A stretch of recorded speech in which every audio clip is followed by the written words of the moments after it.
بسم اللہ الرحمن الرحیم۔ السلام علیکم۔ ایک راجا کے 3 بیٹے تھے۔ تینوں بیٹوں کو ایک ہی رانی پسند آ گئی۔ تینوں نے راجا کے سامنے الگ الگ وقت میں اپنی خواہش کا اظہار کیا تو باپ بہت پریشان ہوا اور سوچ میں پڑ گیا، میرے 3 بیٹے ہیں جو مجھے بہت ہی عزیز ہیں اور ایک ہی بیٹا رانی سے شادی کر سکتا ہے، کہیں ان کا آپس میں اتفاق ہی ختم نہ ہو جائے۔ رانی کو جب یہ معلوم ہوا تو اس نے ایک عجیب سی شرط رکھ لی اور کہا، تینوں بھائی یعنی کامران، عثمان، فیضان میں سے جو بھی میری سب سے زیادہ پسندیدہ چیز لے کر آئے گا میں اسی سے ہی شادی کروں گی۔ رانی نے تینوں بھائیوں کو 1 مہینے کا وقت دیا۔ تینوں بھائی اپنے اپنے گھوڑوں پر سوار ہو کر اپنی منزل کی طرف روانہ ہوئے اور رانی کے لیے پسندیدہ چیز تلاش کرنے کی کوشش میں نکل پڑے۔ تینوں بھائیوں نے ایک دوسرے سے وعدہ کیا، کچھ بھی ہو جائے ہماری دوستی میں فرق نہیں آنا چاہیے۔ تینوں بھائی اپنی اپنی سمت روانہ ہوئے، کامران جنوب کی طرف، عثمان شمال کی طرف اور فیضان مغرب کی طرف۔ شہزادہ فیضان ایک شہر سے گزرا۔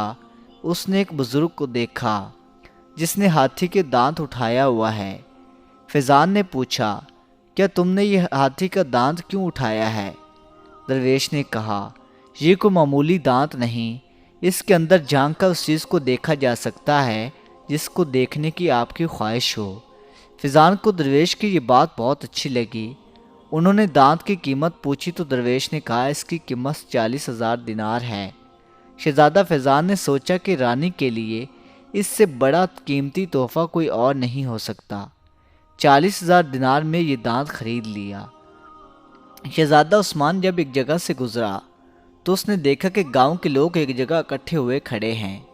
شہزادہ عثمان وہاں گیا اور دیکھا کہ ایک آدمی بستر مرگ پر پڑا ہے، لیکن اس کا علاج ایک سیب سے کیا گیا تو وہ ٹھیک ہو گیا۔ اس سیب کی یہ خاصیت تھی کہ جو بھی اس کا کوئی تھوڑا سا حصہ کھا لے تو وہ ٹھیک ہو جاتا تھا۔ شہزادہ عثمان نے جب یہ سنا تو اس نے شہزادی کے لیے وہ سیب 40,000 درہم میں خرید لیا۔ ان کے بھائی شہزادہ کامران ایک بستی سے گزرا تو اس نے دیکھا کہ ایک آدمی کرسی کی نمائش کر رہا ہے۔ شہزادہ کامران نے پوچھا، اس کرسی کی خاصیت کیا ہے؟ تو اس آدمی نے بتایا کہ اس کرسی کی خاصیت یہ ہے کہ اس پر بیٹھ کر آدمی جہاں پہنچنے کی خواہش ظاہر کرتا ہے وہاں پہنچا دیا جاتا ہے۔ کامران نے وہ کرسی رانی کے لیے خرید لی۔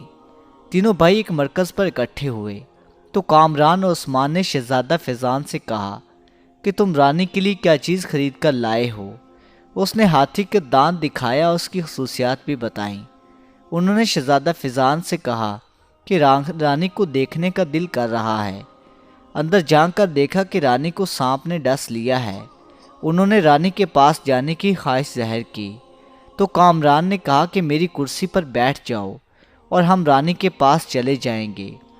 تینوں کرسی پر بیٹھ گئے تو کامران نے خواہش کی کہ ہمیں رانی کے پاس لے جاؤ۔ کرسی انہیں اڑا کر رانی کے پاس لے گئی۔ عثمان نے جلدی سے سیب کا ایک حصہ کھلایا تو رانی فوراً ٹھیک ہو گئی۔ تو جب رانی کی طبیعت ٹھیک ہوئی اس نے کہا کہ میری جان بچانے میں تم تینوں کا ایک ہی کردار ہے۔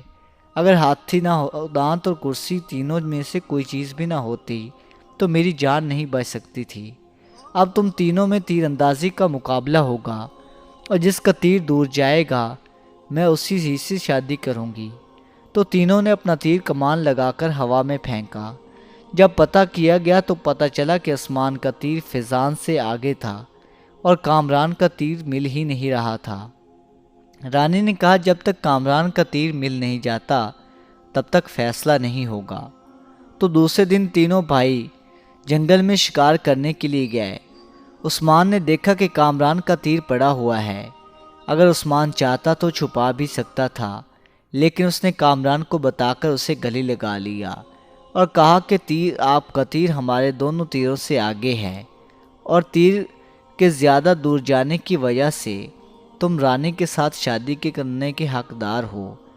کامران نے رانی سے شادی کر لی اور بھائیوں کی دوستی میں بھی کوئی فرق نہیں آیا۔